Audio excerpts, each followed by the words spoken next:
Who in this room thinks he's not an aggressive person? For those who doubt or those who raise their hands, how did your trip coming here tonight go? Did you like all your fellow travelers? Do your partner and children always bring out the best, soft, friendly, caring part of you? Your colleagues never get on your nerves? I know, for instance, since I've become a mother recently, I discovered the protective lioness within myself. I used to be a clinical psychologist, out of interest in humankind and all the interesting things happening between people. Then I became a forensic psychologist, because people crossing borders and the way we deal with them intrigued me. Now, entering prison, I learned two things. First, would you believe me if I'd say that I met a lot of likable people in there and actually no monsters? And second, if there's anything wrong or risky in there, it's the system itself.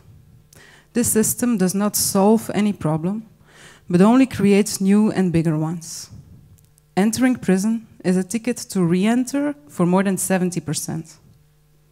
So I made another change and became a solution-focused therapist to stay human and a social entrepreneur to change this messed up system. Now let me tell you a story. It's a story about a boy, his grandfather, and animals. A fairy tale, if you like. Once upon a time, there was a young Aboriginal.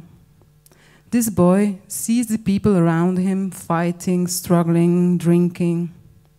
And one day, when another one of his friends had committed suicide, he feels lost. And so he does what lost people often do. He goes to see his grandfather. And I don't know about your grandfathers, but this one is very old, very wise, has a long white beard, and likes to sit next to the fire. And so this boy tells his grandfather what is going on around and inside of him. And his grandfather, as grandfathers do, listens. And after some time of silence, he answers, "You know, son, there are two wolves fighting. I don't know if you know anything about wolves, but they are the most two-sided animals I know. They can be very beautiful, soft, kind, living together in groups, taking care of each other, especially of the young and vulnerable ones. But they can also be very ugly, dangerous, and aggressive when they feel threatened. A bit like humans, who all have a wolf and a lamb inside." So, the grandfather says, there are two wolves fighting, the wolf of hope and the wolf of despair. And the grandson immediately feels this is very true, and he almost shouts to his grandfather, "Which one will win?" And the grandfather answers, of course, after some time of silence, "That depends on which one you will feed the most." Besides the wisdom of our grandparents, we all sometimes need the services of a good plumber. And we all know they can be very hard to find.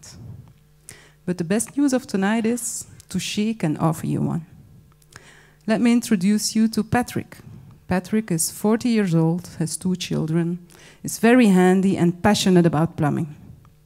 Such a pity that here in Belgium you will never be able to call upon his services.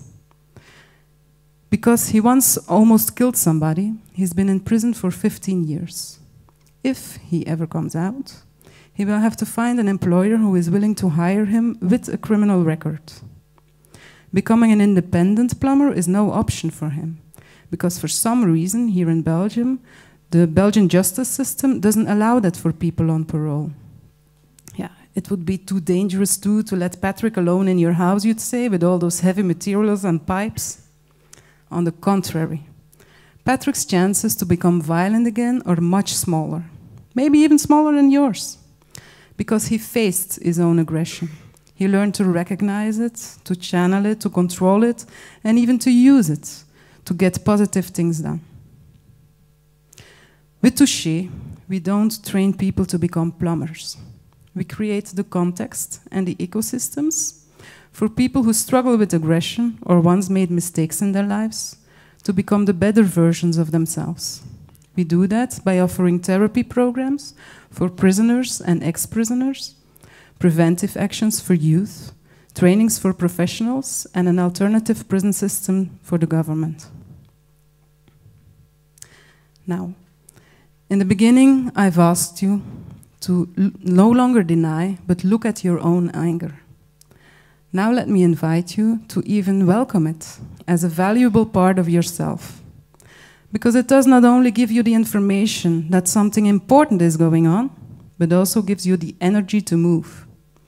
So if we all learn to use the strength that is under our aggression in a positive way, we can create a beautiful and talented society. Behind the story of every social entrepreneur, there is something that motivated him or her to create something new.